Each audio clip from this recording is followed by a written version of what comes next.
आइए परमपिता का स्मरण करते हैं, जिसके कारण से हमें इस भौतिक संसार में सब कुछ मिला है। जो मिला है हमारी योग्यता से अधिक मिला है, और उस परमेश्वर का सबसे पहले अभिवादन करते हैं। आज मंत्र लेते हैं, आपका परिचित मंत्र विश्वानि देव सवितर। ये मंत्र पाठ करते हैं सब मिल करके। ओम विश्वानि देव सवितरदुरितानि पराशुव यद्भद्रं तन्न आशुव। ओम शांति शांति शांति। आज के इस हमारी सांख्य दर्शन की जो चौथी कक्षा है, उसमें उपस्थित सभी साधकों, मातृशक्ति, आप सभी लोगों को मेरा अभिवादन। बड़ा ही सुंदर अवसर है कि घर में बैठ करके हम शास्त्रों की चर्चा कर पा रहे हैं, इसका आनंद ले पा रहे हैं। इससे बढ़कर आनंद मेरे विचार में और इस भौतिक संसार में कुछ नहीं है। हमारी चर्चा में सांख्य दर्शन की 2-3 कक्षाएं जो हुई है, पहली कक्षा में भूमिका, दूसरी कक्षा में केवल 3 सूत्रों में थोड़ा सा प्रवेश, अब तीसरी कक्षा से अब कक्षा की गंभीरता की ओर मैंने ध्यान दिया है। तो उसमें हमने पूर्व पक्षी और उत्तर पक्षी के सिद्धांत पढ़े, और जो त्रिविध दुख का प्रकरण चल रहा था उसमें पूर्व पक्षी बन करके कपिल ने अपना विचार रखा कि जो है, अगर मैं मानूं उसका जो स्वभाव है वो स्वभाव से बंधना और मलिन स्वभाव वाला है और बंधना चाहता है, स्वभाव को हम हटा नहीं सकते। और बड़े तर्क दिए, बड़ी युक्तियां दी, और आखिर में कपिल ने अपने ही विचार को सिद्धांत में डाल करके समाधान किया कि शक्त्युद्भव उद्भव अनुद्भवाभ्याम, शक्त्युद्भव अनुद्भवाभ्याम नाशक्त्युपदेश विधि। जो सांख्य दर्शन की उपदेश विधि हमने की है या उपदेश देने का क्रम बनाया है, ये निरर्थक नहीं है, क्योंकि जीवात्मा के अंदर ही उद्भव शक्ति मौजूद है, अनुद्भव शक्ति मौजूद है, और जीवात्मा के ही ये विचार है कि वो उद्भव शक्ति का विकास करें या अनुद्भव शक्ति का विकास करें। जो लोग आज उपस्थित हैं तो वो उद्भव शक्ति का विकास के लिए प्रयत्न, शक्ति के विकास के लिए प्रयत्नशील हैं, धन्यवाद के पात्र हैं। और जो अभी प्रयत्नरत है वो भी आ जाएंगे, क्योंकि शास्त्र में जैसे आप पढ़ेंगे दर्शनादि चर्चा आएगी।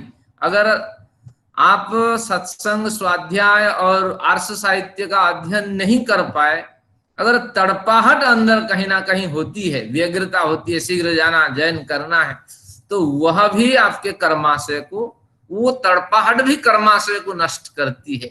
जैसे अलका मैडम जी आज 15 मिनट पहले प्रतीक्षारत है, ये थोड़ी सी जो आपकी प्रतीक्षा होती है, एकाग्रता होती है, निष्ठा होती है, ये आपके कर्माशय को भी नष्ट करने की सामर्थ्य ये निष्ठा रखती है। इस तरह जैसे पढ़ेंगे आप शास्त्र, उससे स्पष्टीकरण बढ़िया होता जाएगा।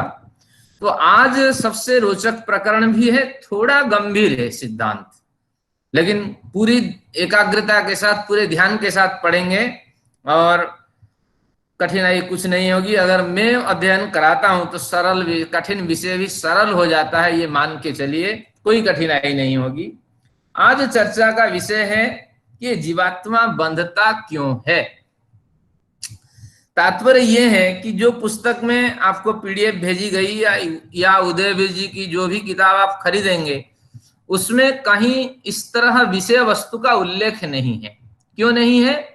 क्योंकि हमारे जो पूर्वाचार्य होते थे उस समय प्रचलित शैली में लिखते थे, विषयों का वर्गीकृत करके वो लिखते नहीं थे। जैसे उनको अनुभूत सत्यों का अनुभव होता था तो उस हिसाब से वो लिखते चले जाते थे। जैसे संस्कृत भाषा है उसमें कोमा आदि का प्रयोग नहीं होता है और शब्द बड़ा लंबा चलता जाता है, लेकिन भाषा विज्ञान का विकास होने के बाद आज हम कहीं कहीं कोमा डाल देते हैं। तो उसी तरह ये शैली है, कहीं विषय का उल्लेख नहीं होता है, लेकिन जो अध्येता है, शास्त्र को जानने के लिए प्रयत्न करने वाला है, कम करके विषयों को यहाँ से निकाल लेता है। तो अब हम 2 विषय पढ़ चुके हैं। अब तीसरे विषय जो है, ये विषय शुरू होगा कि जीवात्मा के बंधन का कारण। ये विषय आपका समाप्त शुरू होता है आपके 12वें सूत्र से और समाप्त होता है 20वें सूत्र, यानी 8-9 सूत्र तक आज दौड़ लगाएंगे और धीरे धीरे, अभी तो 9 सूत्र आज खत्म होने वाला है, धीरे धीरे मैं आपको 15-20 सूत्रों तक ले जाऊंगा। देखिए, पहला प्रमाण इसमें दिया कि न काल योगतो व्यापिनो नित्यस्य सर्व संबंधात। ऊपर का प्रकरण खत्म हो गया। अब प्रश्न उठा आपने, त्रिविध दुखों के अत्यंत निवृत्ति को अत्यंत पुरुषार्थ कहा और जीवात्मा में उद्भव और अनुद्भव शक्ति की आपने बात कर दी। अब मैं प्रश्न करता हूं, पूर्व पक्षी बन के कपिल प्रश्न उठाते हैं कि पूर्व पक्षी कह रहा है कि हे आचार्य, मैं अब प्रश्न करना चाहता हूं, ये जीवात्मा शरीर में बंधता क्यों है? कोई भी शरीर हो उसमें एक जीवात्मा आपको मिलेगा। चींटी के शरीर में एक जीवात्मा, मनुष्य के शरीर में एक जीवात्मा और हाथी के शरीर में एक जीवात्मा, वृक्ष के शरीर में एक जीवात्मा। जब संख्या इसमें आएगी, जीवात्माओं की संख्या कितनी है न असंख्य है, कौन गिन सके। लेकिन हमारे लिए असंख्य है, हमारी बुद्धि सीमित है और सृष्टि के नियंता परमेश्वर के लिए वो संख्येय है, यानी संख्या के योग्य है। वो सब जानते हैं कहाँ क्या घटित हो रहा है और कौन सी जीवात्मा वो कौन से जन्म के लिए प्रतीक्षा कर रहा है, वो सब जानते हैं। तो हमारे लिए जो असंख्य है, परमेश्वर के लिए वो संख्येय है। अब प्रश्न उठता है, ये जीवात्मा बंधता ही क्यों है? मेरे शरीर में एक जीवात्मा बंधा हुआ, आपके शरीर में एक जीवात्मा बंधा हुआ है, मेरे शरीर के साथ सुख दुख ये अनुभव कर रहा है, आपके शरीर में विद्यमान जीवात्मा सुख दुख अनुभव कर रहा है। जीवात्मा एक भी नहीं है, अगर एक होते तो मेरे सुख दुख भी आपके शरीर में मौजूद जीवात्मा अनुभव करता और आपके सुख दुख भी मेरे शरीर में विद्यमान जीवात्मा मौजूद करता, अनुभव करता। तो तात्पर्य ये हुआ कि जीवात्मा बंधा हुआ है एक शरीर में। अब प्रश्न उठता है कि किस शरीर में किस जीवात्मा को बंधना है, इसके पीछे क्या कारण है? अब कारण क्या है ये पीछे बताएंगे 20वें सूत्र में, लेकिन मैंने इसलिए उल्लेख किया कि विषय उल्लेख हो जाए तो आपको स्पष्टता हो जाएगी। अब पूर्व पक्षी वन के सिद्धांत को रखेंगे, फिर जीवात्मा का स्वरूप प्रतिपादन हो जाएगा और 20वें सूत्र तक चलते चलते हमें पता लग जाएगा बंधन का कारण क्या है। आज रात में आप बढ़िया शांति से सोएंगे कि एक विषय हमें सांख्य दर्शन का बढ़िया समझ में आया। अब कहते हैं न काल योगतः व्यापिनो नित्यस्य सर्व संबंधात, न काल योगतो व्यापिनो नित्यस्य सर्व संबंधात। कहते हैं न को अभी रख दीजिए, काल योगतः, काल योग से, समय के योग से ये जीवात्मा बंधता है। जैसे समय के योग से आप बंध जाते हैं, 7 से 8 नहीं आएंगे या 5 मिनट पहले नहीं आएंगे तो कक्षा नहीं रुकने वाली है, कक्षा शुरू हो जाएगी, आपको बड़ी हानि होनी है। जॉइन तो आपने किया लेकिन लाभ उतना नहीं मिलेगा और आई कांटेक्ट में जो आनंद मिलता है वो वीडियो सुन करके, रिकॉर्डिंग सुन करके वो आनंद नहीं मिल सकता। तो कहते हैं काल योगतः, जैसे हम काल योग में बंधे हुए होते हैं, ऑफिस के निर्धारित समय होते हैं, भोजन के निर्धारित समय होते हैं, साधना के निर्धारित समय होते हैं, तो इस तरह काल ही इसको बांधने का प्रमुख कारण है कि इतने से इतने समय तक ये काल जो है धरती में ये राज करेगा और उस समय जीवात्माओं की उपस्थिति होगी और शरीर में ये उसको ये काल ही बांधने वाला है। अगर ये सिद्धांत मान लें, लेकिन मेरे शरीर में विद्यमान जीवात्मा मेरे शरीर में ही बंधेगा, आपके शरीर में विद्यमान जीवात्मा आपके ही शरीर में बंधेगा, इसके पीछे क्या तर्क कुछ पता नहीं लगता। मेरे जीवात्मा आपके जीवात्मा नहीं बन जाता, आपके जीवात्मा मेरे जीवात्मा में कन्वर्सन को प्राप्त नहीं करता, दोनों में आदान प्रदान नहीं हो पाता, तो इसलिए ये तर्क पुष्ट नहीं होता है। अगर हम कहें काल योगतः, काल योग से जीवात्मा का बंधन है, तो फिर अभी न पड़ा हुआ है, पीछे जोड़ेंगे। आगे कहते हैं व्यापिनः नित्यस्य जीवात्मनः, अपनी तरफ से यहां लगाएंगे, या जिनके पास पेन है और पुस्तक है या फोटोकॉपी है वो नित्यस्य के ऊपर एरो लगा के लिख दीजिए जीवात्मनः, जीवात्मा के षष्ठी विभक्ति में जीवात्मनः होता है। तो व्यापिना नित्यस्य जीवात्मनः सर्व संबंधात, कहते हैं ये जो जीवात्मा है ये व्यापी भी है, जैसे ईश्वर सर्वव्यापक है, यहां जीवात्मा को व्यापी कह दिया। अब समाधान करेंगे, थोड़ा धीरज रखेंगे। नित्यस्य, ये जीवात्मा नित्य भी है यानी विनाश रहित है, और सर्व संबंधात, सभी काल में ये काल के साथ संबंध स्थापित करके विद्यमान रहता है। अब पहले खोल लेते हैं इसको, फिर इस सिद्धांत पे चलेंगे।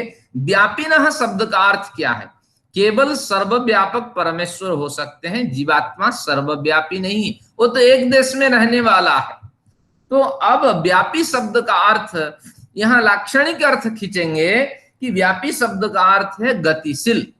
जीवात्मा का वास्तविक अर्थ है, जैसे मैंने आज ग्रुप में मैसेज डाला कि अत धातु से आत्मा शब्द बनता है, और यह आत्मा शब्द जीव के साथ मिलने से जीवात्मा बनता है, और आत्मा का काम है निरंतर गतिशील बना रहना। मैं हर एक शब्द बोल रहा हूं और ये प्रेरणा जीवात्मा और अंतःकरण के बीच में गतिशीलता होने के कारण हर एक शब्द निकल रहा है मेरी समझ के अनुरूप। आप भी हर शब्द को सुन रहे हैं, अंतःकरण और आपके जीवात्मा के साथ मेल बैठा हुआ है, और निरंतर इनकी गतिशीलता के कारण आप भी सुन रहे हैं, समझ रहे हैं, पढ़ रहे हैं। तो इसलिए व्यापिनः शब्द के ऊपर अगर पेंसिल है, मैं तो पेंसिल से ज्यादातर संकेत करता हूं, तो इसलिए आप लोगों को सूचित करता हूं, व्यापिनः शब्द का अर्थ सर्वव्यापक नहीं बल्कि गतिशीलस्य, गतिशील, नित्य, अविनाशी। तो विनाश रहित और गतिशील ये जीवात्मा है। अभी जीवात्मा की दो परिभाषा हमारे सामने आ गई कि जीवात्मा गतिशील है और नित्य है। थोड़ी सी यहाँ चर्चा अवश्य करनी चाहिए। जीवात्मा गतिशील कैसे है? शरीर में है गतिशील है, शरीर से छूट जाए तो भी ये निरंतर गतिशील बना रहता है, कहां कहां चला जाता है। कभी थूक से शरीर धारण करके फिर शरीर शांत करके फिर उसी अनुसयी शरीर में प्रवेश कर जाता है। यानी 3 शरीर होते हैं जीवात्मा के। अभी जो शरीर में हमारा जीवात्मा है ये बद्धात्मा है, चारों ओर कोशिश, लाखों कोशिश करने पर भी ये जा नहीं सकता। भले ही वो आत्महत्या कर ले, लेकिन उसकी ब्रेन डेड हो नहीं सकती जब तक ईश्वर की ओर से संकेत मिले कि जाना इसको कहाँ है। तो जीवात्मा इतनी परतंत्रता से युक्त है, जब पढ़ेंगे आप वेदांत आदि दर्शन तो आपको पता लगेगा कि 1 इंच क्या है, और अगर माइक्रो इंच की कोई हो नाप, तो उतने भी वो एक जगह से दूसरी जगह तक हिल डुल नहीं सकती है आत्मा। तो मतलब इतनी परतंत्रता से युक्त है, एक बार थोप दिया तो बिल्कुल उसी हृदय प्रदेश में इसका अवस्थान है, इसकी अवस्थिति है। तो इस तरह वेदांत में एक चर्चा आती है कि जागृत अवस्था में नेत्र में जीवात्मा होता है, सोते वक्त उस समय जीवात्मा कहाँ होता है कि मस्तिष्क में, और कार्य करते वक्त दाएं हाथ में, दाहिने अंग में या बाएं अंग में होता है। इस तरह चर्चा आती है। फिर उसका समाधान होता है, ये परतंत्रता से युक्त होने के कारण ये सारी विधियां केवल औपचारिक कथन है, लेकिन तत्वतः जीवात्मा हिल डुल नहीं सकता, क्योंकि इसको हिलाने के लिए, डुलाने के लिए शक्ति चाहिए। इसके पास जो एनर्जी है वो इसकी परिपुष्टि के लिए है, लेकिन इधर उधर संचरण करने के लिए इसके पास शक्ति नहीं है। इसके हाथ भी नहीं है, पैर भी नहीं है, आंख भी नहीं है, कान भी नहीं है, व्यवहार कैसे करें? जब आपके मृत्यु के समय पे सारे अंतःकरण समेट जाते हैं, उसके हाथ पैर तो अंतःकरण है, मन बुद्धि चित्त अहंकार के कारण ये इंद्रियों को प्रेरित करके जीवात्मा कार्य करता है। जब सारे समेट जाते हैं, जीवात्मा जाए कहाँ? तो इसलिए वो प्रतीक्षा करके वहां बैठा रहता है। फिर ब्रेन डेड होने का मतलब है ईश्वरीय शक्ति आती है, फिर इसको खींच करके कहाँ ले जाना, कहाँ पटकना, रखना या कहीं जन्म देना, ये ईश्वरीय शक्ति पे निर्भर करता है। तो इसलिए जो कल मैंने चर्चा की थी, आज भी चर्चा आएगी कि परतंत्रता से, पूर्ण परतंत्रता से जीवात्मा युक्त है। तो इसलिए ये भी आप हमेशा गतिशील बना रहता है, शरीर में रहे तो भी गतिशील, शरीर से बाहर जाए तो भी गतिशील। तो इसीलिए व्यापी का मतलब गतिशील। नित्य क्यों है? क्योंकि ये अविनाशी है, कभी मरता ही नहीं है, इसकी ऊर्जा कभी खत्म होती ही नहीं है। सारी ऊर्जाएं आपकी खत्म हो जाए, सूर्य धरती सभी ऊर्जाएं खत्म हो जाए, लेकिन ये ऐसे इसका बनावट है, न इसमें बुढ़ापा, न युवकावस्था, न बाल्यावस्था, किसी अवस्था का कोई प्रभाव नहीं पड़ता है। और वर्षों से जीवात्मा चला आ रहा है। हर एक जीवात्मा एक अंतःकरण के साथ चिपका हुआ होता है। केंद्र में जीवात्मा और अंतःकरण के परतें इसके चारों ओर बने हुए होते हैं। मन बुद्धि चित्त अहंकार, अहंकार उसके पास वाला परत है, और चित्त उसके बाद वाला परत है, और बुद्धि उसके बाद वाला परत है, और मन बाहरी परत है। तो इस तरह इसके सिद्धांत हैं। कपिल ही बड़े स्पष्ट करेंगे आगे। आगे देखते हैं तो व्यापी समझ में आ गया, नित्य भी अविनाशी ये जीवात्मा है, और सर्व संबंधात, इसमें कहा कि काल के साथ हर समय इसका संबंध बना रहता है। काल तो हार जाता है, क्योंकि जैसे कठोपनिषद पढ़ेंगे उसमें आता है कि क्या कहते हैं, यत्र ब्रह्म च क्षत्रम च उभे भवत चोदनः, यानी ब्रह्मा और क्षत्र, यानी ब्रह्म से आप जो सात्विक वृत्ति की सृष्टि है, वृत्ति का जगत है, अस्तित्व है, उसका भी विलय हो जाता है। जब उग्र वृत्ति के जो जगत है, जो सृष्टि है, ये भी जिसमें विलीन हो जाता है।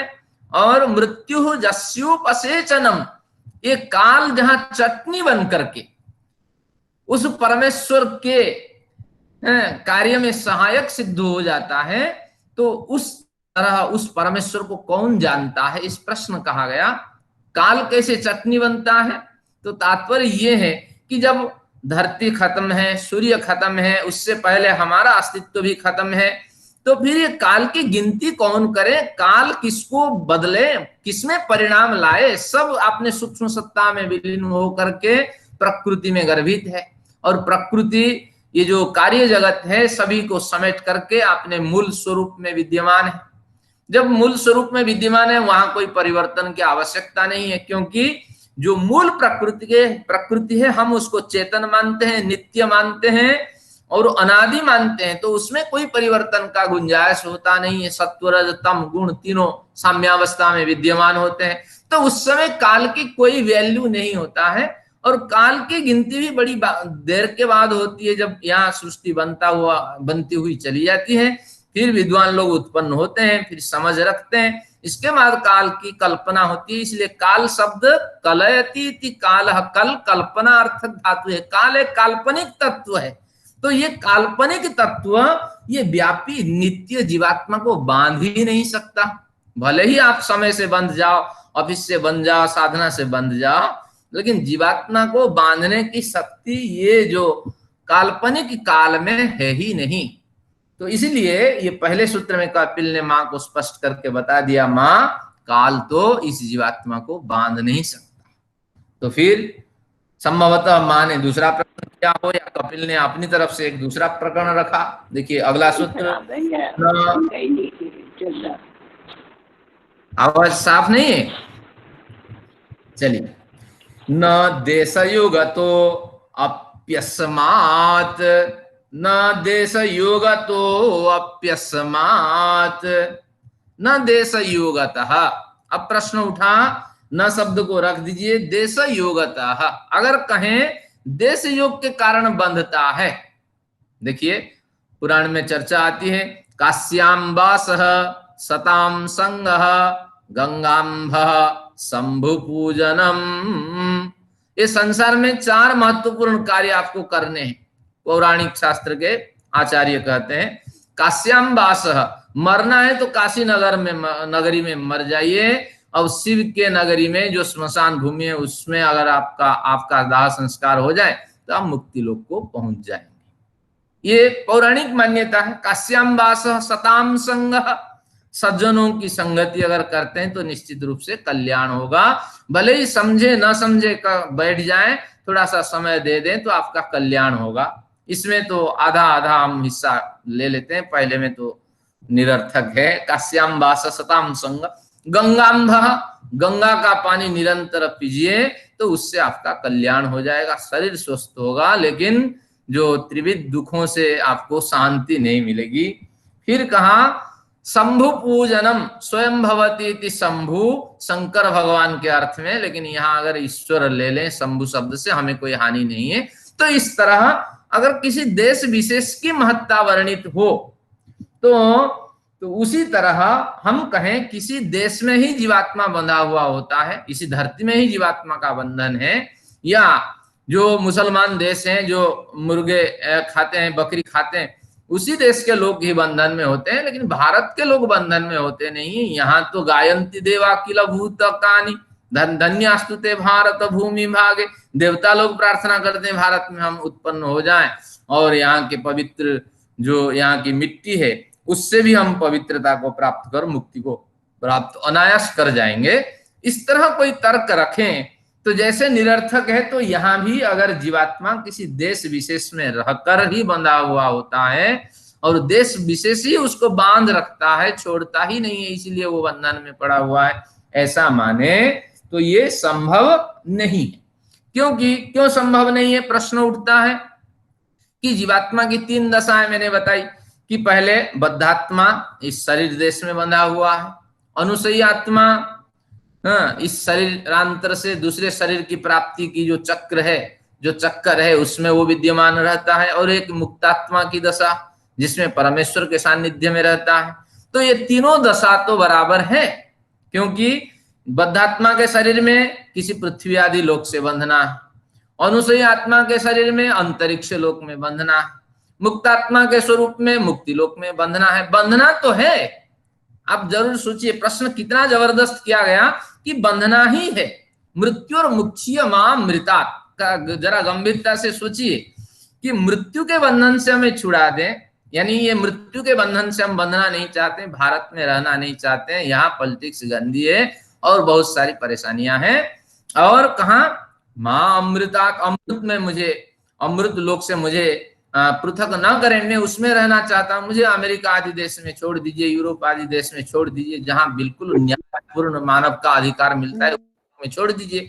तो इस कथे का यही हुआ कि भारत देश में बंधन है, तो भारत में असंपन्नता है, अशिक्षा की प्रवृत्ति है, लेकिन संपन्नता है, शिक्षा की प्रवृत्ति है, तो उस देश में छोड़ दीजिए। जैसे ये कथन, ऐसा ही इस मृत्यु लोक से ले जाइए और अमृत लोक में रख दीजिए, तो अमृत लोक भी बंधन है, मृत्यु लोक भी बंधन है, दोनों में क्या भेद है? तो इस तरह जीवात्मा को कोई अगर प्रश्न करें, जीवात्मा किसी भी लोक से बंधना चाहता है, इसलिए ये जो लोक है, देश है, वो उसको बांधना ही चाहता है। तो अब इसका समाधान है, लेकिन मुक्ति लोक बंधन का लोक नहीं है। भले ही अमेरिका बंधन हमारे लिए हो जाए, भारत बंधन जिस तरह था, अमेरिका पे रहने पे बंधन उसी तरह है, या विकासशील और रसिया आदि देशों में रहने पर बंधन भले ही हमारे लिए हो जाए, लेकिन मुक्ति लोक को हम बंधन लोक नहीं मानते। क्यों? क्योंकि यहाँ क्या मिलता है, मैंने आपको नोट कराया था, ज्ञान मिलता है, और पर्याप्त ज्ञान। जीवात्मा के अंदर जितनी संभावनाएं हैं ज्ञान ग्रहण करने की, सारी संभावनाएं पूर्ति हो जाती है। क्या बढ़िया लोक है। फिर कहते हैं बल, ज्ञान के बाद बल की प्राप्ति होती है, संभावना के अनुरूप ज्ञान, बल, उत्साह ये भी मिलता है, और स्वतंत्रता, सभी प्रकार की स्वतंत्रता। लेकिन अमेरिका में रह करके वो स्वतंत्रता नहीं मिलेगी कि बिना वीजा लिए तो आप भारत पहुंच जाएंगे, लेकिन इस तरह कोई स्वतंत्रता नहीं। किसी भी स्तर में आप जा सकते हैं, बद्धात्मा के स्तर में, अनुसयी आत्मा के स्तर में, मुक्तात्मा के स्तर में, किसी भी स्तर में आप विचरण कर सकते हैं। ये स्वतंत्रता भी यहाँ है। और साथ में और क्या है कि दिव्य आनंद की प्राप्ति, जितनी संभावनाएं एक जीवात्मा के अंदर है कि जितने आनंद वो ग्रहण कर सकता है, उसकी योग्यता जितनी है, तो उसके अनुरूप उसको आनंद मिलता है। लेकिन ध्यान रखिए, ये पूर्ण स्वतंत्रता आदि मुक्ति लोक में प्राप्त होने पर भी जीवात्मा एक अल्पज्ञ जीवात्मा है, अल्पशक्तिमान। एक चूहे को खूब खिलाया जाए, लेकिन चूहा कभी शेर नहीं बन सकता, हाथी नहीं बन सकता। बन जाए तो एक गोह के समान बन जाएगा। तो इसी तरह मुक्ति लोक में रह करके भी वो अपनी संभावनाओं की जितनी सामर्थ्य है उतना भोगने के बाद फिर जब उसको अनुभूत होने लगेगा, या जब उसके समय आएगा कि अब ये आनंद को बर्दाश्त नहीं कर सकता, क्योंकि मुक्ति लोक के आनंद की भी एक सीमा होती है, और जीवात्मा अल्पज्ञ है, उस आनंद को हमेशा वो भोग नहीं सकता। अगर मैं सुबह आपको हलवा खिलाऊं, शाम को हलवा खिलाऊं, दोपहर को हलवा खिलाऊं, जब भी मेरे से मिले मैं आपको हलवा खिलाता जाऊं, तो वो मीठी हलवा हो या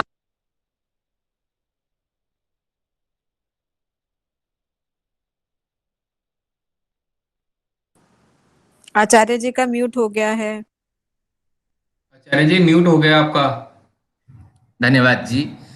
तो मैं वही बात कर रहा था कि जीवात्मा के लिए एक लिमिटेशन है, उस लिमिटेशन के अंदर रहकर वो अपना विकास कर सकता है, लेकिन उस लिमिट को क्रॉस करने के बाद जीवात्मा के लिए उस लोक में रहना संभव नहीं हो पाता है।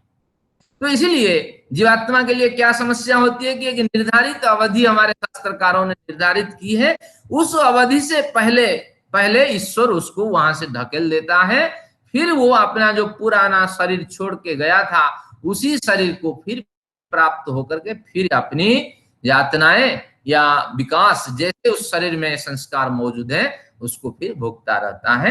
तो अब हम चर्चा करते हैं, न देश युगतः, कोई देश जीवात्मा को बांध नहीं सकता, क्योंकि अगर किसी देश को जीवात्मा का बंधन का कारण माने तो मुक्ति लोक भी बंधन का लोक माना जाएगा, अनुसयी लोक भी बंधन का लोक माना जाएगा, और जैसे बद्धात्मा लोक भी बंधन का लोक है।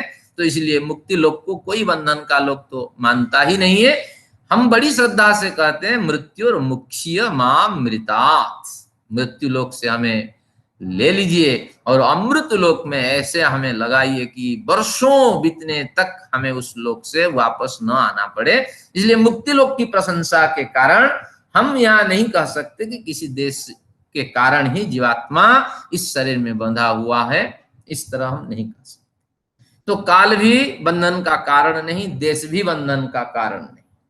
अब तीसरा विकल्प उठाते हैं, नावस्था तो देह धर्मत्वात् तस्याह, कहते हैं नावस्था तो देह धर्मत्वात्, नावस्थात को तोड़ दीजिए, न अवस्थातः, अवस्था ही बंधन का कारण है। बुढ़ापा के स्थिति में आप सब गुजर रहे हैं, तो इस स्थिति में आप सोचते होंगे ये अवस्था ही बड़ी खतरनाक अवस्था है, ये अवस्था नहीं आती तो हम बहुत कुछ कर पाते, लेकिन शरीर साथ नहीं दे रहा है, इसके पीछे अवस्था ही कारण है। तो माँ शायद इस तरह प्रश्न उठा रही होगी, तो उसका समाधान ये देते हैं, किसी अवस्था विशेष के कारण जीवात्मा बंधन को प्राप्त नहीं होता। बालकावस्था भी एक अवस्था है, बंधन जैसा पता लगता है। युवकावस्था भी कमाई की एक अवस्था है, वो भी बंधन का कारण बन जाए ये भी नहीं है। और वृद्धावस्था भी बंधन का कारण नहीं है। क्यों? देखिए तर्क देते हैं, देह धर्मत्वात् तस्या, ये अवस्था तो देह का धर्म है। अवस्था किसका धर्म है? शरीर का धर्म है। बदलता कौन? शरीर बदल जाता है धीरे धीरे। ये बालक से तरुण, तरुण से वृद्ध, और वृद्ध से फिर निश्चेष्ट मृत्यु की प्रतीक्षा करता रहता है निश्चेष्ट होकर। तो ये शरीर में बदलाव होता है, लेकिन जीवात्मा में बदलाव नहीं होता है। क्यों? जीवात्मा के दो विशेषण दे चुका है कि व्यापी है यानी गतिशील है, और नित्य है यानी अविनाशी है। जीवात्मा में ये परिवर्तन होते ही नहीं है, ज्यों का त्यों वो कंस्टांट बना रहता है। तो इसलिए न काल ही जीवात्मा को बांध सकता है, न देश ही जीवात्मा को बांध सकता है, न अवस्था भी बांध सकती है। फिर ये जीवात्मा फिर क्या है? तर्क के बाद माँ ने जरूर पूछा होगा कि भैया बता दो जीवात्मा की क्या परिभाषा है, जीवात्मा हम किसे कहें। तो ये इंपॉर्टेंट है। अभी तक मैंने इंपॉर्टेंट सूत्र नहीं बताया था, पहला सूत्र आपके लिए इंपॉर्टेंट है। और शक्ति उद्भव अनुद्भवाभ्याम जो सूत्र हमने पढ़ा था 11 नंबर, ये भी इंपॉर्टेंट है। और सबसे इंपॉर्टेंट ये सूत्र है असंगोयम पुरुषा इति। असंगोयम पुरुष इति ये सूत्र नहीं है, बल्कि ये बृहद आरण्यक उपनिषद की एक पंक्ति है। इसको सूत्र के रूप में ग्रंथकार ने ले लिया। मैंने कहा कि जो दर्शन है उपनिषदों को पुष्ट करते हैं, तो इसलिए उपनिषदों के विचार सूत्र बन करके इस दर्शन शास्त्र में आए हुए होते हैं। तो इसीलिए हमें एक बढ़िया पंक्ति मिल गई बृहद आरण्यक उपनिषद की, असंगोयम पुरुषः। अगर जो जिज्ञासु लोग हैं कहाँ बृहद आरण्यक उपनिषद है, कभी आप पढ़ेंगे तो वो संदर्भ नोट करिए कि 4.3.15 बृहद आरण्यक उपनिषद में ये पंक्ति मिल जाएगी, असंगोयम पुरुषः। अब हम स्वस्थ हो गए, मजबूत हो गए। जो उपनिषद की पंक्ति हमारे सामने आई और उपनिषद वेदों को प्रकारांतर से पुष्ट करती है, तो हमें बड़ी खुशी हुई। अब इसका अर्थ करते हैं। असंग, संग यानी संघात, 4-5 व्यक्ति मिले तो संग बनता है। हर पदार्थ संघात से बनता है। 2 अणु मिलता है, 3 अणु मिलता है, द्व्यणुक, त्र्यणुक, चतुरणुक और सहस्राणुक, अरबाणुक, इस तरह बहुत से अणु मिलने के बाद एक पदार्थ उत्पन्न होता है। तो कहते हैं असंगोयम पुरुष, किसी अणु से ये बना ही नहीं है। ये जो पुरुष है, जीवात्मा है, जीवात्मा की परिभाषा, अगर ये काल से बनता नहीं, देश से बनता नहीं, अवस्था से बनता नहीं, ये है क्या चीज, प्रश्न उठा। तो कहता है असंगोयम पुरुषः, किसी की कॉम्बिनेशन से, किसी के कॉम्बिनेशन से कभी बनता ही नहीं है। तो फिर और वैशेषिक दर्शन के सिद्धांत देख लीजिए कि ये पदार्थ के अंदर आता है। हाँ, जैसे 9 द्रव्य है तो द्रव्य भी एक पदार्थ है। अगर 9 द्रव्य के अंदर आता है तो हर पदार्थ अणु से बना हुआ होता है। तो इसलिए मन भी अणु से बना हुआ होता है, दिशा भी अणु से, काल भी अणु से, और हम ईश्वर को भी अणु से मानते हैं। तो इसलिए जीवात्मा भी अणु से बना हुआ होगा। लेकिन अणु से बना हुआ होने पर भी असंगोयम पुरुष, इसके साथ कोई कॉम्बिनेशन नहीं है, इसलिए तो दिखाई नहीं पड़ता। एक अणु कल्पना कर ले, अगर शास्त्रकार कहते हैं तो एक अणु, कंप्लीट एक अणु है। वो कैसा अणु है कि ये अणु में कोई बदलाव नहीं होता है। इनडिविजिबल एलिमेंट, इनसेपरेबल एलिमेंट ये है। तो इसलिए इसमें कोई परिवर्तन नहीं होगा, कोई ये अणु में बदलाव नहीं होगा। तो इसलिए असंगोयम पुरुष, किसी के साथ इसका कॉम्बिनेशन नहीं है। और पुरुषः शरीर रूपी पुरी में शयन करता है। यहाँ शरीर रूपी पुरी में इसका निवास है, शरीर रूपी पुरी में इसका अवस्थान है। तो इस तरह इसको हमें समझना होगा। और ये एक यूनिक एंटिटी है और इनसेपरेबल यूनिक एंटिटी इसके ऊपर लिख दीजिए, कभी भविष्य में काम आएगा। जिसे हम जीवात्मा कहते हैं वो इसी तरह है। और थोड़ा इस जीवात्मा की चर्चा कर लेते हैं, जैसे मैंने भेजा था। ये जीवात्मा जो है ये इसकी कई परिभाषा हो सकती है। अगर आप वो कुछ परिभाषाएं नोट करना चाहते हैं तो बढ़िया आपको लाभ देगा कि ये है कि ये नित्य है और अनादि है, स्वतंत्र है, अखुन्न है, यानी इसमें कोई क्षुन्नता नहीं है, और साथ में निरवयवी है। इसके हाथ पैर आंख नाक कान कुछ नहीं होते हैं, लेकिन इसका सारा व्यवहार अंतःकरण के माध्यम से होता है। तो ये पैकेट ऑफ एनर्जी है जिसमें ये सारे गुण होते हैं। जो लोग लिख रहे हैं, फिर मैं कहता हूं, अनादि है, और इसकी शब्दावली पहले ले लीजिए, व्यापी है यानी गतिशील है, और नित्य है, और नित्य होने के साथ साथ अखुन्न है यानी इनसेपरेबल है, और साथ में ये क्या है कि निरवयवी है, और अंतःकरण इसका प्रमुख औजार है, साधन है। अंतःकरण को छोड़ के वो कभी रहता ही नहीं है। और जब अंतःकरण प्रकृति में विलीन हो जाता है तब वो केवल बन जाता है। और उस केवल को मिलने वाली गति कौन है? कैवल्य की गति। कब वो गति मिलेगी ईश्वर जाने। अभी तो शास्त्रों को समझने में हमारी प्रवृत्ति हो रही, शास्त्रों को समझेंगे, फिर अंतःकरण से इसको अलग करने की वर्षों कोशिश करेंगे, और कई जन्म बीतने के बाद फिर अंतःकरण प्रकृति में विलीन हो जाएगा। फिर हमारे अंदर जो संभावनाएं हैं उसका विकास होगा। तो इस तरह एक बड़ी यात्रा है। लेकिन यहाँ संकेत मिलता है असंगोयम पुरुषः।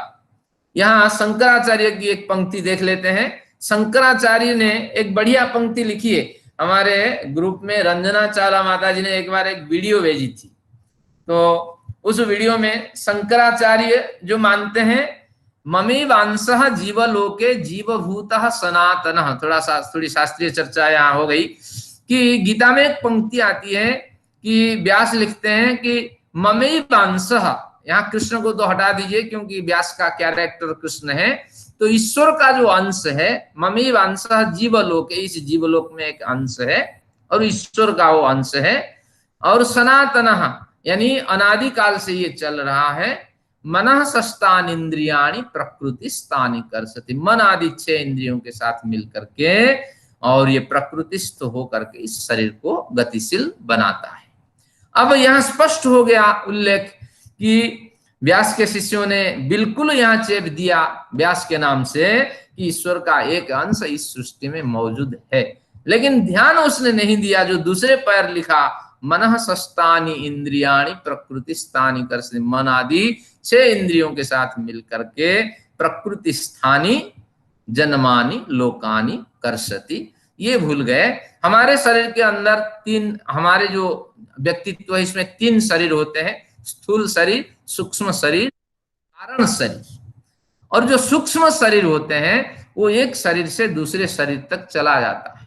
तो यहाँ यही तर्क हम लेते हैं क्योंकि गीता के विपरीत हम नहीं जा सकते। इसमें निश्चित रूप से क्या हुआ है, एडल्ट्रेशन हुआ है। अभी आप पढ़ रहे हैं असंगोयम पुरुषः, ये एक एलिमेंट से बना हुआ है। शंकर को ये सिद्धांत पता था, लेकिन शंकर में क्या गलती हुई, क्या त्रुटि हुई कि शंकराचार्य केवल 36 साल में महानिर्वाण को प्राप्त किए, लेकिन उनको शास्त्रों को पढ़ाने का अवसर नहीं मिला।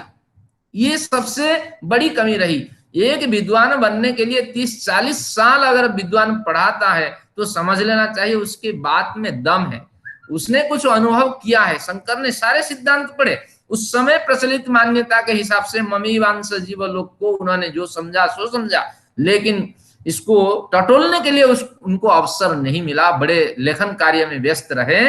तो ऐसे बड़े सिद्धांत आएंगे, चर्चा होती है वेदांत में।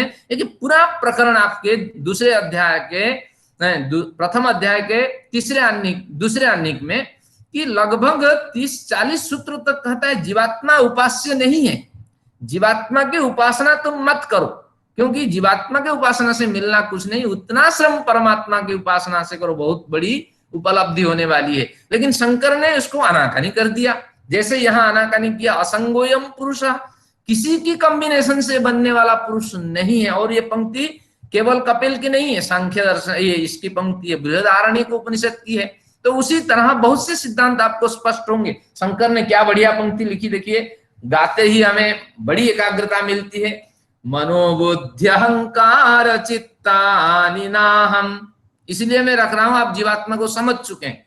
मनोबुद्ध्यहंकार चित्तानि नाहम न च श्रोत्र जिह्वे न च घ्राण प्राणे न च व्योम भूमि न तेजो न वायुः चिदानंद रूपः शिवोहम शिवोहम। मैं शिव बन गया हूं, मैं कल्याणकारी स्वरूप वाला बन गया हूं। मैं मन नहीं हूं, बुद्धि नहीं हूं, चित्त नहीं हूं, अहंकार नहीं हूं, क्योंकि जीवात्मा इन सभी कॉम्बिनेशन से बनता ही नहीं है, केवल इनके साथ संबंध बना रहता है शरीर में होने के कारण। तो आखिर में कहता है, जो पंक्ति आखिर में कह दी वही पंक्ति गड़बड़ हो गई। चिदानंद रूपम रूपः शिवोहम शिवोहम, मैं चित स्वरूप भी हूं, आनंद स्वरूप भी हूं। अभी आपको सांख्य दर्शन में सूत्र मिलेंगे नानंदाभिर्व्यक्ति ही मुक्ति ही, क्योंकि जीवात्मा के पास वो डिवाइस नहीं है कि आनंद का अनुभव कर सके। लेकिन यहाँ क्या कहा, चिदानंद रूप में चित आनंद स्वरूप बन गया हूं और मैं शिवोहम शिवोहम कल्याणकारी स्वरूप से युक्त हो गया हूं। अब मैं तो स्वयं ही ब्रह्म को अनुभव कर रहा हूं, ब्रह्ममय हो रहा हूं। ये नहीं कहा, लेकिन मैं स्वयं ही ब्रह्म हूं, ब्रह्म हूं।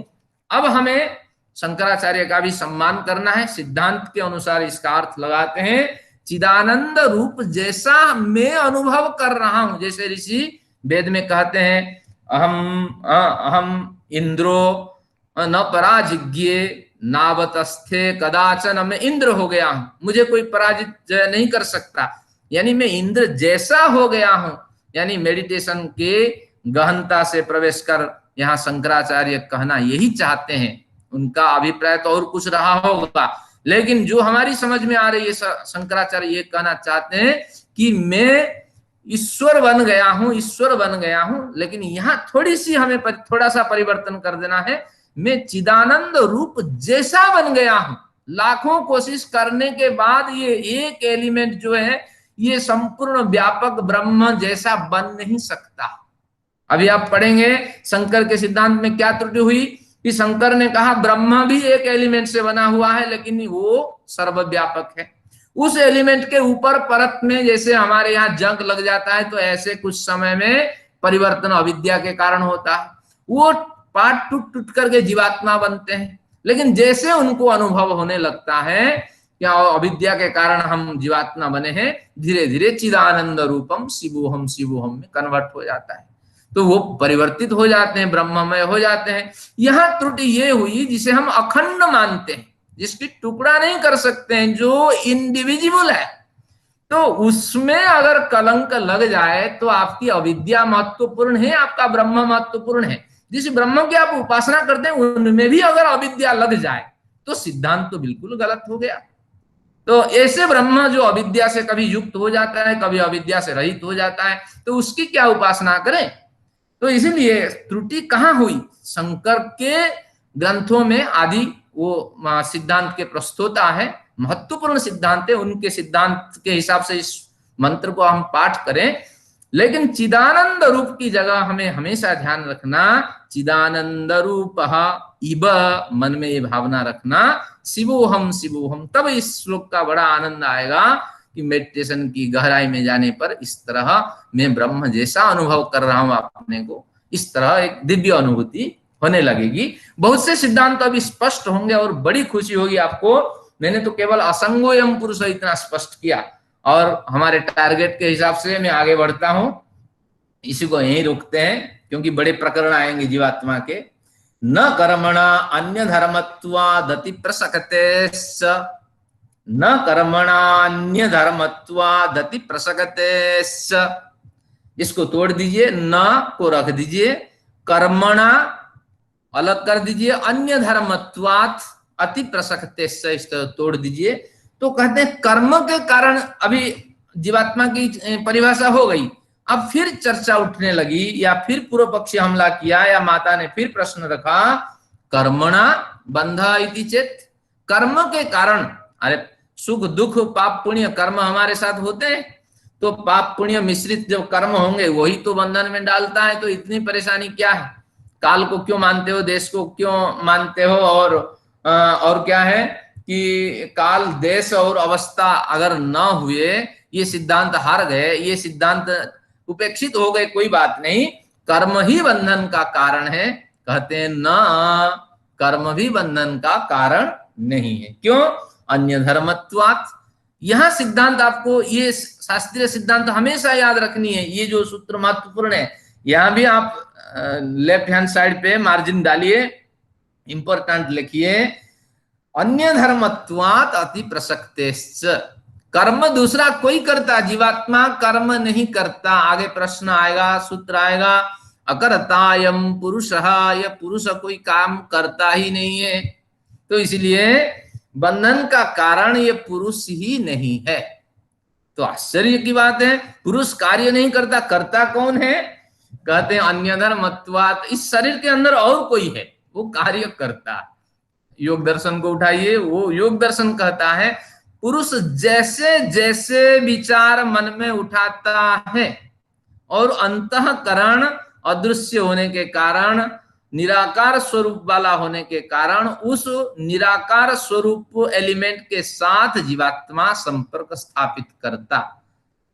तो अंतःकरण में मन बुद्धि चित्त अहंकार, इन 4 अवयव को हम अंतःकरण कहते हैं। बाह्यकरण ये आपके जो 10 इंद्रियां हैं, जो आंख नाक कान आदि कर्म ज्ञानेन्द्रियां, हाथ बाक पानी पाद पायु आदि जो कर्मेंद्रियां हैं, इन 10 को हम बाह्यकरण कहते हैं। करण यानी साधन, और अंदर भी साधन 4 होते हैं और बाहर 10 साधन होते हैं। अंदर के साधन क्या है? मन बुद्धि चित्त अहंकार। इनमें विचार उठते ही, ज्यों ज्यों विचार उठता है त्यों त्यों उसको जीवात्मा जानता है। अगर विचार गलत उठा तो जीवात्मा चेतन होने के कारण, चेतन का काम क्या है? मैं आपको डांटूं तो आप प्रतिक्रिया देंगे मन में, भले ही वाणी से ना दे, मन में तो प्रतिक्रिया उठेगी। तो उसी तरह मैं आपको कुछ बोलूं तो आप सुनेंगे, क्योंकि चेतन का काम है प्रतिक्रिया से गुजरना। तो जैसे प्रेजेंटेशन अंतःकरण करता है कि ये काम करना है, और उसी तरह प्रतिक्रिया अंदर से आने लगती है।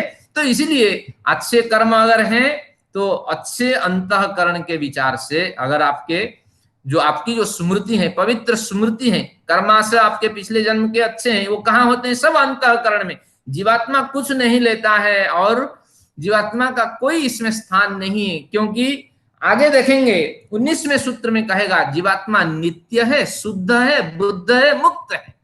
यानी जीवात्मा प्रकृति के गुणों से रहित है, मुक्त है। प्रकृति के गुण उसको बांध ही नहीं सकते। जब बांध ही नहीं सकते, विकार उसके अंदर भरे कहां? और विकार को प्रेरित करने के लिए, हाँ काटो मुर्गा, काटो काटो बकरी, काटो बकरी ईद मनाओ, आज तो बड़ी बकरी ईद चल रही है। तो इस तरह अगर जीवात्मा अगर प्रेरणा दे, लेकिन जीवात्मा की परिभाषा तो आपको समझ लेनी चाहिए। जीवात्मा क्या है? कि जीवात्मा नित्य, शुद्ध, बुद्ध, मुक्त है, प्रकृति के गुणों से रहित है। तो उसमें तमोगुण आएगा ही कहां, जिसके कारण वो कहेगा बड़ी हत्या करो। तो इसलिए जीवात्मा एक अलग स्वरूप है, और उसको गलत कार्यों की ओर प्रेरित कौन करता है? जो फाइल पुट ऑफ करने वाला अंतःकरण होता है, वे, इसी के अंदर आपकी सारी स्मृति होती है। जो कर्म संस्कार आपके हैं उसी के अंदर हैं, और इसी के अंदर क्या है? जो क्रियमाण कर्म आपने किया है उसके भी संस्कार मौजूद हैं। तो सारा कुछ खेल ये अंतःकरण का। इसीलिए ये कहता है न कर्मणा, जो कर्म आप करते हो ये जीवात्मा करता ही नहीं, तो इसको बंधन का कारण क्यों मानते हो? कहते हैं अन्य धर्मत्वात्, ये तो दूसरे का धर्म है, अंतःकरण का धर्म है। अति प्रसक्तिश्च, अगर ऐसे नहीं मानोगे तो अति प्रसक्ति दोष हो जाएगा। अति प्रसक्ति का मतलब आपने एक सिद्धांत बना दिया, ये सिद्धांत कहीं ना कहीं घुस जाएगा, क्योंकि कोई कर्म करे और फल कोई भोगे। जीवात्मा कर्म नहीं कर रहा है, लेकिन फल अंतःकरण के कारण अगर भोग रहा है, तो इस तरह अगर मानोगे, क्योंकि जब पीड़ा पहुंचती है तो उस समय जीवात्मा भी पीड़ित होता है, साथ में अंतःकरण भी पीड़ित होता है, शरीर भी पीड़ित होता है। जीवात्मा जो जोर से चित्कार करता है तो जीवात्मा की प्रेरणा से चित्कार होती है, और उस शरीर में सर्वत्र कंपन होता है, दुख होता है, पसीना निकलता है, तनाव बना रहता है। तो ये दोनों क्यों प्रभावित होते हैं? तो कहते हैं अति प्रसक्तिश्च, अगर ये सिद्धांत आप मान लोगे कि कर्म न करने वाला जीवात्मा भी अंतःकरण के कारण पीड़ित होता है, तो अति प्रसक्तिश्च, ये लक्षण, कोई कर्म करे और दूसरा कोई फल भोगे, इस तरह अति प्रसक्ति हो जाएगी। तो हम परमात्मा को भी दुख दिला सकते हैं, क्योंकि कर्म कोई करे, कोई भी गलती करे, हम भी सजा भोग सकते हैं। तो इसलिए कोई व्यवस्था ही नहीं रहेगी कि किसी ने कुछ कर्म किया, आप सुन रहे हैं और मुझे सजा मिल रही है, और मैं सुना रहा हूं और अच्छा बुरा कुछ भी, और आपको आपके कई तरह के सजा मिल रहे हैं। किसका कर्म कहाँ कन्वर्ट हो जाएगा, कहाँ कन्वर्ट हो जाएगा, तो समस्या बनी रहेगी। तो किसका जीवात्मा किसके शरीर में जाएगा, ये निर्णय मुश्किल हो जाएगा। तो कहते हैं इसीलिए न कर्मणा अन्य धर्मत्वात् अति प्रसक्तिश्च, कर्म से जीवात्मा का बंधन हम नहीं मान सकते। अब कहते हैं यहां बढ़िया, इसमें और एक सिद्धांत है कि इसको गंभीरता से आप समझिए कि सृष्टि में ये जीवात्मा कब से शरीर में आने लगा?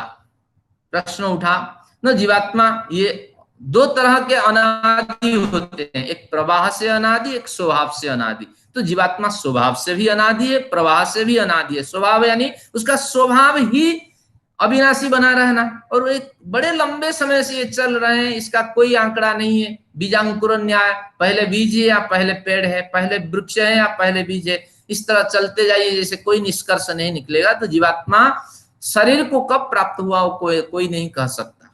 अब यहां देखते हैं, कर्म से अगर बंधन आप मानते हैं तो कहीं ना कहीं तो शुरुआत हुई होगी। अगर इस बात को मान लेते हैं शुरुआत हुई, तो उस समय इस जीवात्मा को शरीर में किसने डाला? जिसने डाला उस समय प्रारंभिक स्थिति में जीवात्मा के पास तो कोई कर्म नहीं थे। अरे सुख कर्म हो तो बढ़िया पुण्यमय शरीर, दुख कर्म हो तो दुखमय शरीर, मिश्रित कर्म हो तो मिश्रित शरीर। लेकिन उस समय जब प्रारंभिक स्थिति रही होगी, सभी जीवात्माओं को शरीर में किसने डाला और क्या अधिकार था कि इस शरीर में उसको डाला जाए? क्योंकि उसने कर्म किया ही नहीं, जो कोई कर्म हुआ ही नहीं, शरीर में डाला किसने? तो तात्पर्य ये हुआ कि कर्म से पहले जीवात्मा शरीर में बंधा हुआ होता है। तो इसीलिए आपको समझ जाना चाहिए कि कर्म करने पर ही बंधता है, ये बात बिल्कुल स्पष्ट ही नहीं होता है। क्योंकि जीवात्मा पहले शरीर में बंध के आए, फिर अंतःकरण उसको पकड़े, फिर बाहरी दुनिया को देखकर प्रेजेंटेशन करें, फिर अच्छा बुरा करता हुआ दुख को प्राप्त करें। तो ये स्थिति है। इसलिए जीवात्मा का बंधन का कारण ये कर्म नहीं है, इसलिए इंपॉर्टेंट सूत्र है, इसको ध्यान रखिए। आगे आते हैं। आज ये प्रकरण को मैं पूरा करता हूं। प्रश्न तो आप ग्रुप में पूछ लेंगे।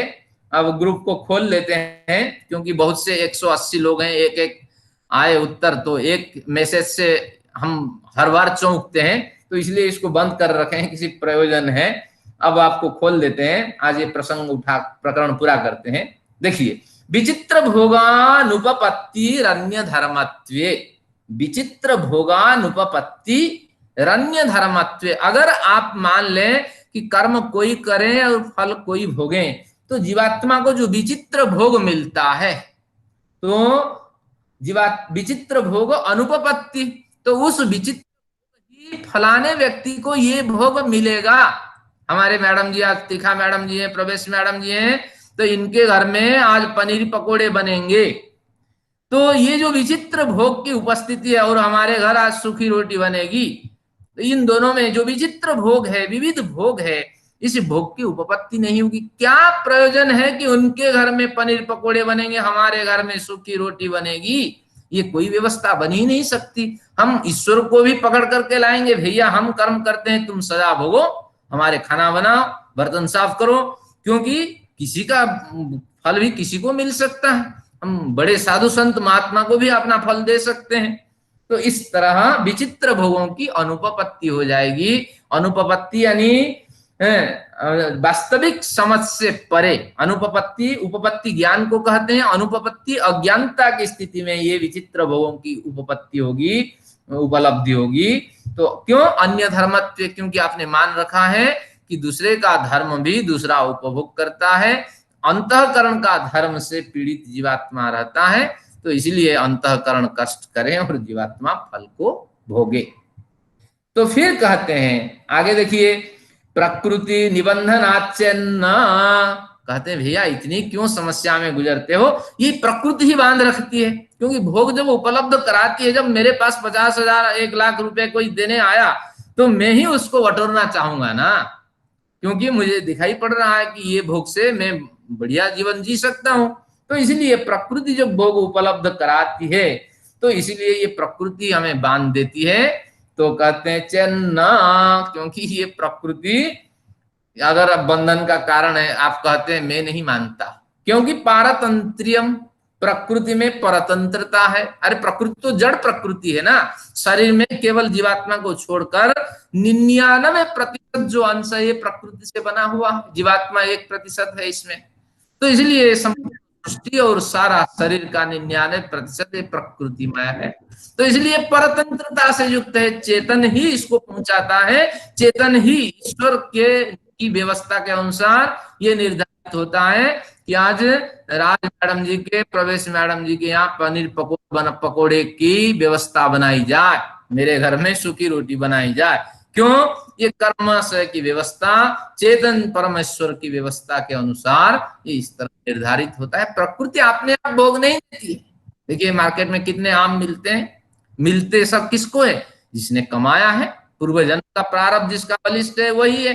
अगर वो खाता हुआ थोड़ा सा उससे दे दे तो उसका कर्माशय बढ़ जाता है, पुण्य कर्माशय बढ़ जाता है, दूसरों को भी लाभ मिलता और संसार में रहते हुए वो भी सुख का अनुभव करते हैं। यही तो तेन त्यक्तेन भुंजिता का भाव है। तो आज प्रकरण को मुझे समाप्त करनी है, तो इसलिए इस चर्चा को थोड़ा और तीव्रता प्रदान कराता हूं। तो प्रकृति भोग का कारण नहीं है, बंधन का कारण नहीं है, क्योंकि प्रकृति जड़मयी प्रकृति है। इस जड़ को किसी चेतन की सहायता से ही हम क्रियाशील बना सकते हैं। तो इसलिए प्रकृति के पीछे कोई चेतन सत्ता मौजूद है जो भोग उपलब्ध करा रहा है। आगे कहते हैं न नित्य शुद्ध मुक्त स्वभावस्य तद्योगस्तद्योगाद्रिते। अब यहाँ समाधान 3 सूत्रों में देगा। कहते हैं कि बिल्कुल आपने सही कहा, प्रकृति तो परतंत्र है, लेकिन कहते हैं तद्योग, ये पंक्ति देखिए, तद योग यानी तस्याह योग तद्योग, प्रकृति का योग ही अब निश्चित रूप से इस जीवात्मा के बंधन का कारण है। भले ही प्रकृति परतंत्र हो, लेकिन किसी चेतन द्वारा प्रेरित ये प्रकृति ही जीवात्मा को बांध रखता है, में रखती है। लेकिन जीवात्मा कैसा है? नित्य। नित्य से क्या अभिप्राय है? नित्य से अभिप्राय है कि उत्पत्ति विनाश रहित। फिर कहिए शुद्ध। शुद्ध से अभिप्राय है अपरिणामी, देहादि धर्मादि के जो परिणाम होते हैं, बालक वृद्ध और युवकावस्था, इससे रहित है। और नित्य शुद्ध। बुद्ध से क्या अभिप्राय है? ना ज्ञान ग्रहण करने की इसकी अमित शक्ति होती है, तो इसलिए ये चेतन स्वरूप है, ज्ञानमय स्वरूप है। और मुक्त से क्या अभिप्राय है? प्रकृति के तीनों गुणों से रहित है। अब जीवात्मा के दो परिभाषा जीवात्मा की यहाँ पढ़ी थी हमने। एक परिभाषा में का बताया गया था वो व्यापी है, यानी सतत क्रियाशील है। दूसरे में नित्य अविनाशी है। अब यहाँ 4 परिभाषाएं और दी गई। जीवात्मा नित्य है। नित्य का मतलब है कि उत्पत्ति विनाश रहित है, वही नित्य जो बात ऊपर कही गई है। शुद्ध है। शुद्ध से अभिप्राय है परिणाम से रहित है। बद्ध से अभिप्राय चेतन है। और मुक्त से अभिप्राय प्रकृति के गुणों से रहित है। तो इस तरह जो जीवात्मा, उसका कारण ये प्रकृति ही है, जो किसी चेतन व्यवस्था, चेतन पुरुष के द्वारा प्रेरित हुई जो आती है, वही बंधन में डालती है। फिर कहते हैं तद्योग तत्योगात् रीते। अब जब रीते शब्द का अर्थ बिना, जब उसका संबंध नहीं होता है उसके साथ, उस प्रकृति के साथ एक पुरुष जुड़ता नहीं है, तो रीते, उसके बिना अब वो बंधन होता ही नहीं है। तद्योगात् रीते, तत्योगात् रीते न बंधा। ये जो न पहले दिया था इसको हम जोड़ देंगे कि बंधन का कारण क्या है? नित्य शुद्ध बुद्ध मुक्त स्वभाव जीवात्मा का, न तद्योग, प्रकृति का साथ योग होना ही बंधन है। लेकिन तद्योगात् रीते न, अगर प्रकृति के साथ इसका बंधन नहीं होता है तो जीवात्मा बंधा हुआ नहीं माना जाता है। अब प्रश्न उठा, ये प्रकृति के साथ युक्त होता ही क्यों है? प्रकृति के साथ ईश्वर के हम क्या दुश्मनी ईश्वर हमारे साथ निभा रहे हैं? हम ईश्वर के बने, जिसके कारण ईश्वर हमें प्रकृति के साथ भोग उपलब्ध करा करके परेशान करना चाहता है और हमें विकलांग बनाता है, मुख बधिर, क्या क्या हमारे साथ वो खेल खेलता है। क्यों ऐसे करता है? तो अगला सूत्र कहते हैं तद्योगो व्यविवेकान्न समानत्वम न समानत्वम, इसमें समात्नवम लिखा है, गलत है, समानत्वम। तद्योगोप्यविवेकान्न समानत्वम। तद्योग, प्रकृति के साथ योग होना अविवेकात्, अविवेक के कारण। अविवेक से क्या मतलब है? बुद्धि, आप जानते हैं, बुद्धि के सूक्ष्म सत्ता को विवेक कहते हैं, जिसमें निर्णय होता है। मैं बोल रहा हूं, शास्त्रों को पढ़ करके, समझ रख करके, तैयारी के साथ बोल रहा हूं, तात्पर्य है मेरा विवेक काम कर रहा है, बुद्धि का सात्विक अंश ही मुझे बोलने के लिए प्रेरित कर रहा है। आप सुन रहे हैं, बुद्धि के सात्विक अंश से ही सुन रहे हैं। तो इसीलिए जब जिसका सात्विक अंश का विकास नहीं हुआ है, बुद्धि उसकी मरी हुई है, सुप्त उसकी चेतना है, तो ऐसे व्यक्ति क्या करता है, ऐसा व्यक्ति अविवेक से ग्रसित होता है। तो जब अविवेक से व्यक्ति पीड़ित होता है, तद्योग प्रकृति को भोग के रूप में स्वीकार कर लेता है, और समानत्वम जो सारी बातें कही गई है इनके साथ यहाँ न भी जुड़ा है। कोई समता नहीं है, न देश बांध सकता है जीवात्मा को, न काल बांध सकता है, न अवस्था बांध सकती है, न प्रकृति बांध सकती है। अगर कोई बांध सकती है तो वह है अविवेक, और अविवेक के कारण प्रकृति के भोग हम ग्रहण करते हैं। जब प्रकृति के भोग ग्रहण करते हैं तो उस समय पाप पुण्य और मिश्रित कर्माशय बना देते हैं, और जिसके कारण हमें जन्म के बाद जन्म मिलता जाता है। और इसी को झेलते हुए जो पाप पुण्य कर्माशय है उसको खत्म करने के प्रयत्न से निरंतर हमारी ये यात्रा चलती रहती है। आज भी हम सब उसी से पीड़ित हैं। हम भी इस तरह प्रयत्न करते हैं कर्माशय शांत हो जाए, लेकिन अविवेक आज भी है। अगर कहीं हमें बिना श्रम से कोई भोग दिख रहा है, हमारे पुरुषार्थ न होते हुए भी भोग उपलब्ध हो रहा है, हम उसको ग्रहण करने के लिए तैयार हैं। जब तैयार हैं तो वो अविवेक है। अगर अविवेक है तो प्रकृति को हमने भोग लिया और कर्माशय हमारा निर्धारित हो जाएगा, पाप पुण्य और मिश्रित, और फिर उसी कर्माशय को झेलते हुए खत्म करने के प्रयोजन से हम विविध जन्म लेते रहेंगे। तो चर्चा यहीं इसको समाप्त करते हैं। आज 3 मिनट अतिरिक्त मैंने लिए, लेकिन इसमें स्पष्ट विषय ये हुआ, अगर आप डायग्राम बना दीजिए, ऊपर लिख लीजिए अविवेक के कारण हमारा बंधन है, नीचे एरो बना के लिखिए क्या इसके पीछे प्रकृति का भोग, अविवेक के कारण प्रकृति का भोग, फिर एरो बनाइए तो फिर इसके नीचे 3 पॉइंट डालिए कि कर्मा से 3 प्रकार के बनता है, पुण्य कर्मा से, पाप कर्मा से, मिश्रित कर्मा से। फिर एरो बनाइए जात्यंतर देहांतर योन्यंतर में गति। ये 4 सीक्वेंस फिर एक बार बताता हूं। अविवेक के नीचे लिखिए प्रकृति का भोग, फिर 3 तरह के कर्माशय हमारे बने, सुख दुख और मिश्रित कर्माशय, फिर इसके नीचे जात्यंतर जन्मांतर योन्यंतर की यात्राएं। ये हमारे सिद्धांत है। आज कपिल ने स्पष्ट किया, हमने जीवात्मा को भली भांति समझा, शंकर के सिद्धांत को भी आज समझा। इसी रिकॉर्डिंग को दोबारा सुनिए, ये महत्वपूर्ण विषय आज का था। और जहां विषय स्पष्ट न हो, अगली बार जो कक्षा होगी संडे को, पहले आपके प्रश्नों की हम चर्चा करेंगे। तो आप में से कोई एक व्यक्ति थोड़ा अपना विचार दें, 1 मिनट केवल, और इसके बाद सत्र समाप्त करते हैं, क्योंकि आपने केवल मुझे ही सुना। कोई एक व्यक्ति। आचार्य जी, एक प्रश्न है मेरा कि एक तो ये है कि मोक्ष इसका मतलब परमानेंट नहीं है, मोक्ष का भी एक लिमिटेड पीरियड है, उसके बाद दोबारा जन्म मरण। हाँ बिल्कुल, ये संसार का आचार्य जी, दूसरा प्रश्न ये है कि कर्माशय जो है हमारा एक शरीर से दूसरे शरीर में क्या आत्मा के उसके साथ ही जाता है ना, तो हम कैसे कह सकते हैं कि आत्मा स्वतंत्र है? आचार्य जी, मैं इंटरप्ट करना चाहूंगा। हाँ जी, समय तो हमारे पास नहीं है। हाँ जी, ये पीरियड का पॉइंट क्यों आता है इसमें, कि क्या पीरियड होना जरूरी है? ठीक है, आप आज ग्रुप को खोल लीजिए, प्रश्न आपके आ जाएं, फिर चर्चा कर लेंगे। हमारा उद्देश्य कक्षा समाप्त करना नहीं, ग्रंथ समाप्त करना नहीं, सिद्धांत को समझाना है। केवल मैडम जी का विषय बता देता हूं कि मोक्ष का समय एक लिमिटेशन पीरियड तक है। गीता में बताया गया यद्गत्वा नेह भूयोन्य ज्ञान नहीं, यद्गत्वा निवर्तन्ते तद्धाम परमम मम, जिस लोक को जाने के बाद दोबारा नहीं आना होता है वही मेरा लोक है। तो आपको लगता होगा कि बिल्कुल सिद्धांत सही है और बड़े मेहनत करके एक बार वहां चले जाएं, दोबारा जन्म मृत्यु के चक्र में नहीं आना है।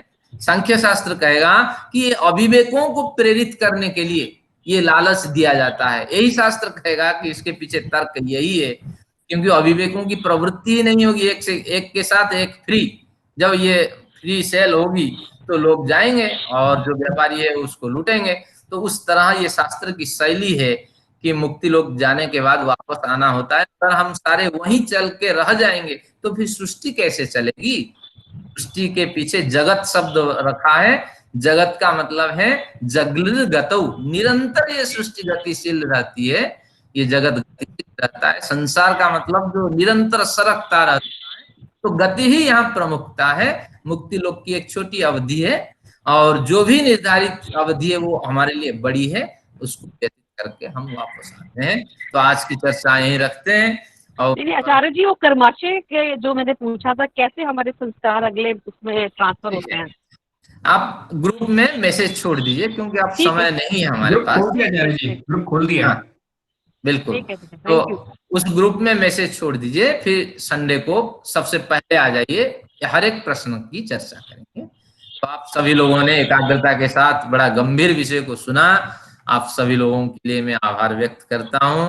आइए शांति पाठ करते हैं, और जो 5-7 मिनट मैंने लिए उसके लिए क्षमा प्रार्थी हूँ। ओम द्यौः शान्तिरन्तरिक्षं शान्तिः पृथिवी शान्तिरापः शान्तिरोषधयः शान्तिः वनस्पतयः शान्तिर्विश्वे देवाः शान्तिर्ब्रह्म शान्तिः सर्वं शान्तिः शान्तिरेव शान्तिः सामा शान्तिरेधि।